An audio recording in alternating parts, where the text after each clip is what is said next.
En s'aventurant dans cette forêt à 20 km de Kiev, il faut faire très attention où l'on marche, car en se retirant, les soldats russes ont pu piéger les lieux. Il y a quelques jours encore, ils étaient des dizaines ici à tenir cette position. Là, c'était probablement des munitions, pour des mortiers ou quelque chose comme ça. En file indienne, nous suivons notre guide Sergueï. Cet ancien professeur d'informatique, engagé dans la défense territoriale, décrypte les traces de l'occupation militaire russe. Ici, ils ont voulu traîner quelque chose. On peut observer les traces des chenilles au sol. Là, une bouteille d'alcool. Sous ce tank calciné, un trou, il permettait aux soldats de s'abriter.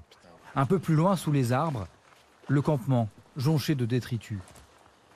Ils ont pillé la station essence et se sont installés ici.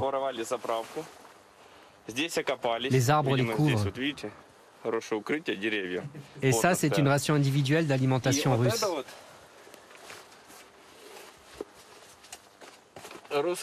On n'est produit qu'en Russie. Les rations contiennent des conserves de viande et autres denrées non périssables. La table, les chaises, l'eau, le lait. Le bois aussi est encore emballé. Tout ça a été volé dans la station essence.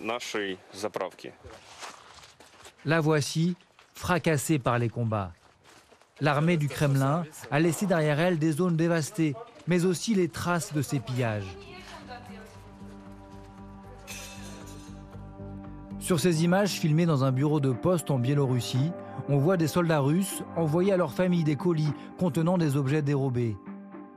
Et parfois, les marchandises volées sont surprenantes, comme semble l'attester cette vidéo postée par des soldats ukrainiens après s'être emparés d'un char russe abandonné. Regardez, ils ont pris des coupons ukrainiens. Et le plus important, ils ont même récupéré un jouet pour leurs enfants. Probablement qu'on ne les paye pas assez en Russie. Ils ont pillé des magasins locaux, des vélos, des cannes à pêche. Et regardez le top, une poêle Tefal. Ils n'en auront probablement plus des comme ça.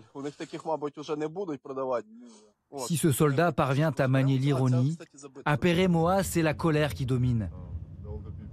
Les habitants de ce village situé à l'est de Kiev ont vécu sous l'occupation russe pendant près d'un mois. Viens, je vais te montrer dans la maison. La demeure de Pavlo a été confisquée par les soldats de Vladimir Poutine, qui ont pris possession des lieux. Sur la table, le couvert est encore dressé, comme si les soldats venaient de finir leur repas. Ils sont rentrés et ils ont fait ça pratiquement dans chaque maison. Après leur départ, les occupants ont laissé des lieux souillés de déchets abandonnés. Son jardin porte encore des traces d'artillerie. Comment résister sous la menace ? Est-ce que toi, tu aurais donné à manger sous la mitraillette? Tu aurais donné ou pas? C'était comme ça, donne ceci, donne cela. Qu'est-ce que tu peux y répondre? Vivre sous la terreur. Elena se souvient du jour où l'armée russe est entrée dans le village. Ici, c'était mon magasin avant. Là, il y avait le comptoir. Ils ont tiré avec une rafale. Regardez au-dessus de ma tête. Un impact de balles. Plus loin, sur le mur de sa maison, les soldats ont écrit en russe. Ici, des gens pacifiques, nous sommes déjà passés. Comme un message pour les autres militaires. Ils savaient qu'ils pouvaient entrer et piller à n'importe quel moment de la journée. Ils nous ont fait souffrir, c'était l'horreur. J'étais avec mon frère et mon fils. Ils nous ont gardés au sous-sol, affamés et assoiffés. Ils m'ont tellement fait du chantage que je leur ai donné les clés des voitures, tout pourvu qu'ils les laissent en vie. Alors que le conflit se poursuit, l'armée du Kremlin est accusée d'être responsable de nombreux crimes de guerre. Des ONG alertent notamment sur la multiplication des viols commis par des soldats russes.